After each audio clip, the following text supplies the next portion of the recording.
Salut tout le monde, c'est Raito, on se retrouve pour les spoilers du chapitre 1134 de One Piece. C'est une dinguerie, ce chapitre là va être juste incroyable, je vous le dis, ça va être une masterclass.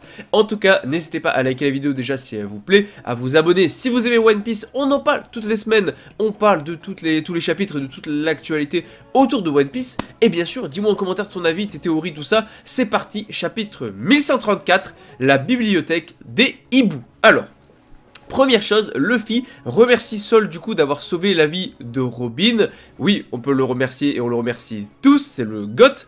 Et Lilith qui apporte ses affaires. Et il s'avère qu'elle a un clone de Vegapunk, Stella, et elle a des projets pour Elbaf. Ok, donc du coup voilà, on avait vu que forcément Lilith avait vu qu'à Elbaf on pouvait faire plein de choses et que c'était compatible avec la technologie de Vegapunk. Donc voilà. La bibliothèque, alors il faut savoir que la bibliothèque Hall est une bibliothèque où les livres de taille normale sont agrandis afin que les géants puissent les lire. En même temps, c'est clair qu'un géant peut pas lire un livre normal, c'est juste pas possible en fait, ou alors il a une très bonne vue, mais voilà. Puis la scène va changer et passe dans le monde souterrain. Loki qui discute avec quelqu'un appelé Mossa, je sais pas exactement comment faudra le prononcer. Mais voilà, ok.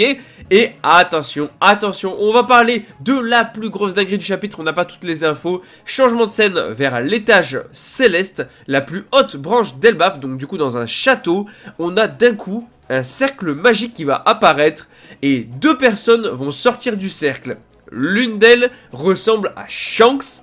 Et il est exactement le même qu'au chapitre 907, le fameux Shanks qui a discuté avec le Gorosei, donc la cape noire et tout. Et il semblerait qu'a priori il y a une autre personne avec cette robe noire où on verrait aussi son visage, mais voilà, c'est le dernier chapitre d'ailleurs de l'année, donc voilà, maintenant il faudra attendre un petit peu avant d'avoir la suite. C'est une dinguerie. Là on a potentiellement clone de Shanks, frère de Shanks, jumeau de Shanks, je m'en fous, peu importe, on en parlera plus tard. Mais on a potentiellement un gars surpuissant ressemblant à Shanks qui vient de débarquer, hein, parce qu'il y a peu de chances que ce soit Shanks qui revienne alors qu'il vient de partir.